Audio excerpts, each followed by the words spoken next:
Ito kasi di paypay to. Ito di paypay.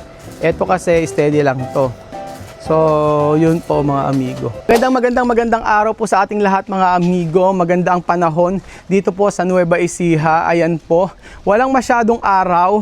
Pero subalit datapwat ay may namumuong pag-ulan. Yes po mga amigo. Ngayong araw po mga kababayan ko, nandito po tayo para po ipakita yung natapos na ginagawa po sa ating gate. O ayan po, naka-mic na ako. Sigurado dalawa pa yung mic na yan. At for sure po, maririnig nyo na po ako mga amigo. So, eto. Ay, ba't nga ba ako nandito? Teka, ano nga ba gagawin ko? Ito. Teka lang. Dito kasi mga amigo, meron tayong ilalagay na pintuan. Hindi pa pintuan. Gate po mga amigo. Ayan. May gate po na ilalagay dito. Ayan. So, papakita ko sa inyo mga amigo kung anong gate ang ilalagay dito para matapos na talaga nang wala ng problem. Yes po. So, dito sa part na to, sabi ko maglalagay tayo ng gate dyan. Ayan po.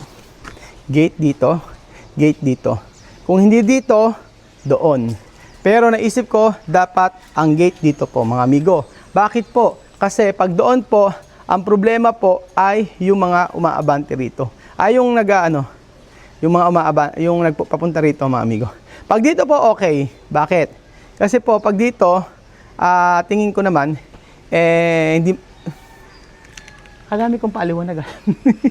Basta, alin sa dalawa. May gate po rito lalagay. Tapos po, sa part na ito, ay syempre, meron din po dito. So, dalawang gate po yung pinagawa natin, mga amigo. Ayan. Tapos, ganda ng panahon, no? Dapat kayo, Bejan, magtanim ka. Magtanim ka. Hindi, magtanim tayo, tapos papahakot ko yung mga paso dyan para maganda. So, eto po mga amigo, hindi pa rin natatapos ang ginagawa natin sa ating terrace. Hindi pa siya napipinturahan. Bakit? Ilang araw na pong umuulan. So, pag umuulan, hindi maganda dahil sisira lang pintura. So, eto na siya mga amigo. Actually, si Jemo kasi hindi pumasok. Lalagay lang ito. Ayan. Lalagay lang ito. Yung mga ilaw-ilaw po dyan. Yan na po. Tapos, yung mga halaman, marami kaming halaman na aayusin pa, pati po sa may doon po sa may resort pa. Yun po mga amigo, no? And then ang sabi ko nga po sa inyo, maglalagay din po tayo ng gate dito sa pinakalikod. Yes po. Ayan. Maglalagay tayo ng gate dito sa may pinakalikod na to. Ayan. So, meron pala akong papakita sa inyo yung halaman na nabili natin. Opo, napakaganda. Kuya, ayan. Ito, 1, 2, 3, charan. Ayan. Ito po. Ayan, papabuhat natin ito kay kuya. Buhat mo natin. Asa na? Oo nga, andyan nga. Umuwi na pala. Umuwi nga. Kasi nga bibiling materyales, kulang. So, ito po yung nabili natin, mga amigo, na halaman na may bulaklak. Hindi ko alam ang tawag dito. Hindi ko alam ang tawag dyan, pero ang ganda niya. Ilalagay natin ito sa resort. Tapos, ito ay, ang pagtatanim nito, pinuputo lang. Yan. Pinuputo lang to. Tapos, pagkayari, ilalagay lang sa lupa. Tapos pagkayari magkakaroon na siya ng ugat. Ganyan lang ang pag-aalaga niyan.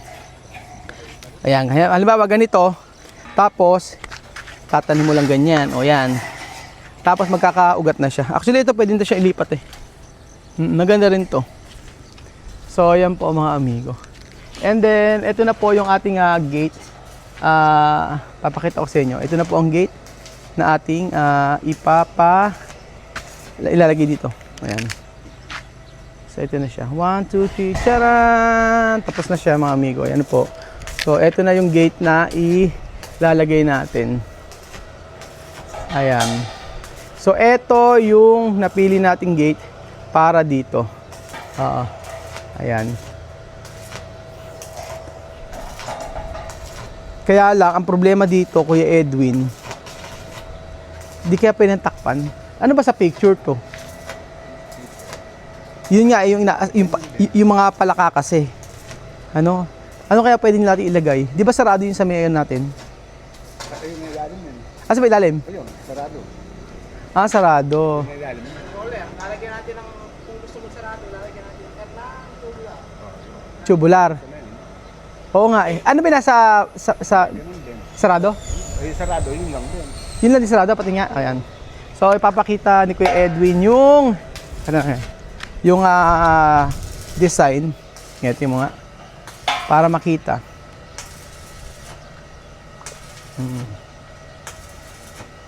Ayan na. O yan. Diba? Meron ba yun? Hindi. Isa. Ayan, tingnan natin. So, ito yung pinaka-design niya. Andyan yan sa pinakadulo. Ayan! Ito na siya. Ay, sarado naman pala siya. Oo. Baliktad kasi. Ay, baliktad niya. Baliktad kasi. Oo, ganyan kasi ang ano niya. Oo. Ah, may gulong na pala. Meron na nga eh. Ayun na pala. Mga ngawit. Oo, mga ngawit. Di nilagyan, may gulong na pala. Baliktad yan. Pero yung gulong heavy duty na yan. O, ayan na siya. Baliktad pala. Kasi sabi ko, ba't ganyan? Parang iba yung pagawa ko. Baka mo nakakabit. Oo. Ayan, hindi siya nakakabit, kaya ganyan. Okay naman pala. Baliktad pa lang. O, baliktad pala. Ito yung kagagaya niyan. Pero yung isa, pinapagawa natin, ito po yun. So, ito na yung pinaka-design na gate doon sa kabila. Ayan, kita nyo na. So, papakita natin. Ito na po siya. 1, 2, 3, charan! Ito matawag sa akin. Ito, very busy kasi ako. Ito na siya. Isa pa lang to, no? Oo, kasi sabi ko, ang laki ka ako nito. Tapos ito yung dalawa, ano. O, yun yung pinaka-design niya. Tapos dalawa. Buti tinawag sa akin ni Kuya Edwin kahapon to kasi tinatanong sa akin na agotan daw. Kasi gusto ko kasi kung ano yung nasa picture, ganun lang kasi maganda. Oo. Kasi nga kako, hindi naman dikit. Saan? Ayun. Oo nga. Hindi naman dikit. Hindi siya dikit. Okay naman yun. Yung didikit na ganyan. Pag dikit na dikit, maganda nga yung ganyan, may awang ng kaunti. Oo. Kaya naman kasi dikit. Pag sinumpit ka ng hangin, gagalaw-galaw. Gagalaw-galaw. Eh, ito kasi, Maganda yan. Kasi ito kasi dipaypay to. Ito dipaypay. Ito kasi steady lang to. So, yun po mga amigo. Kaya, ng araw lang din. Halos isang araw lang ginawa ito eh. Saglit lang. Kasi yung umaga, naggawa sila doon sa may kabila. Tapos ito. Ayan. Kaya nga, ang challenge dito, yung ang lalagay natin sa gilid, ito. Yung maliliit na to, ito yung lalagay natin. Tapos sa kabila, sakto nga yung pagkaka-estimate ni Kuya Edwin eh. Tapos, dito sa design, yung pagpuputol. So, ganyan po ang gagawin. Ganyan yung ano.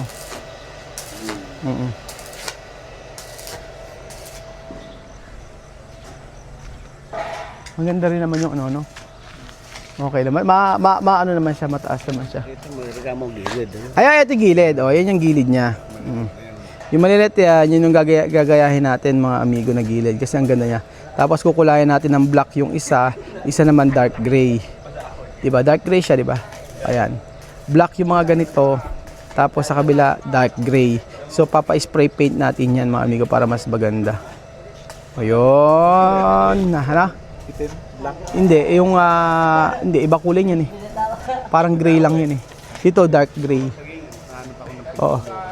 Oo nga eh. Pero ito pwedeng black yan eh. Actually pwede siyang black. Oo. Pero parang mas maganda black. Kasi over na yung gray. Ang dami ng gray oh. Black na lang siguro. Tapos Subaru iba. Oo. Ayusin na, basta kita yung frame. Oo, gano'n na nga lang. So, ayan. Ayan na po mga amigo yung ating yun na po yung ating gate na gagawin. So, hopefully po ay maayos po ito. at matapos na. Pero today, I think matatapos ito. Depende sa kanila kung paano nila gagawin. Ano kasi mga tawag doon, masyadong yung pangalawang gate, masyadong komplikado kasi putol-putol yun. Tapos isa-isa nang ididikit yun. So yun lang yung medyo challenge para sa kanila, para may design siya. Meron kasing design, mga amigo, na parang iano mo siya, yung metal siya na kinakat. May ganun po mga amigo. Kaya lang, syempre, ayaw naman natin na gumawa, mag-order pa ng ganun kasi tatagal. Pero maganda. Kaya lang, sabi ko nga po sa inyo, okay naman sa akin design na yun at para dito. Kasi kailangan maganda po yung design natin din eh.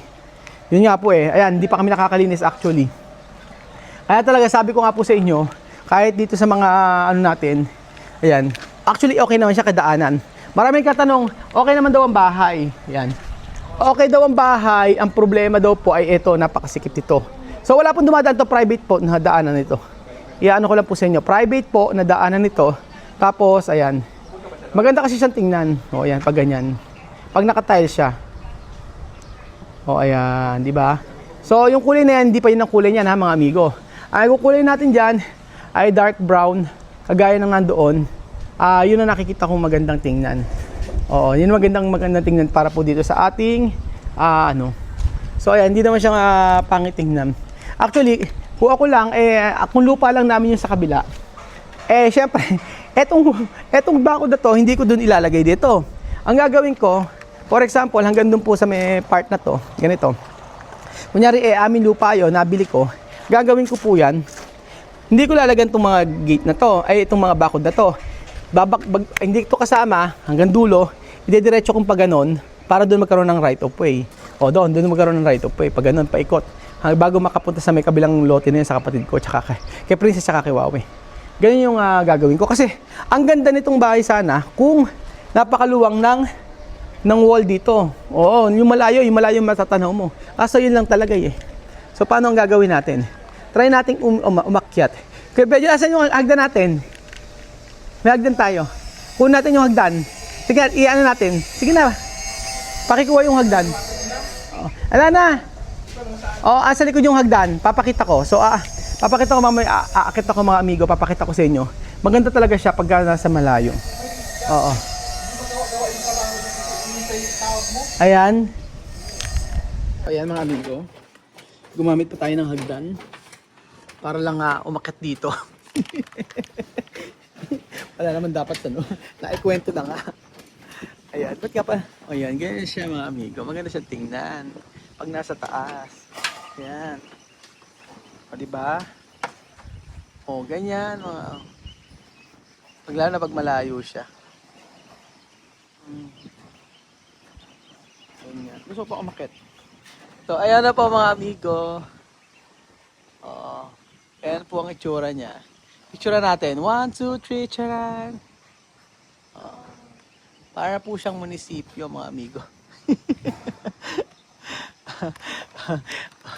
Di ba mga amigo? Ang ganda, ang ganda ng paligid. Chan. May kalamansian. So, in the future, I hope na mabili natin ito. Yes po, mga amigo. Ito ang ating pinagpe-pray. And then, papakita ko sa inyo yung natapos na nila na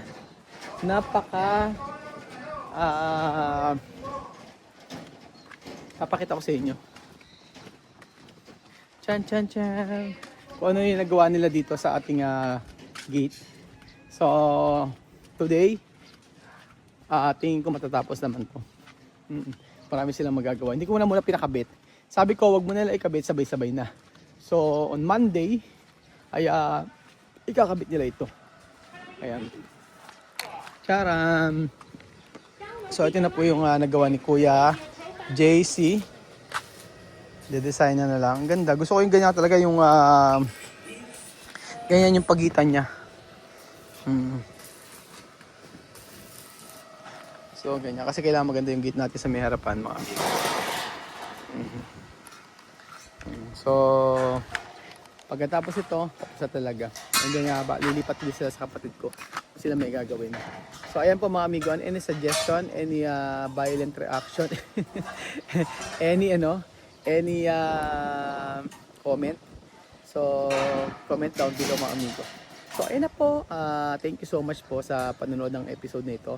At maraming salamat po dahil sa inyo pagsuporta ay natupad ang ating dream house. So hopefully, I pray na kayo din po. Ano man yung pinagpipray nyo, magkaroon lang kayo ng hope, faith kay Lord para matapos ang inyong ginagawa. Ang hinahon ko ngayon. So thank you so much po at God bless mga amigo. Bye bye. Paalam po.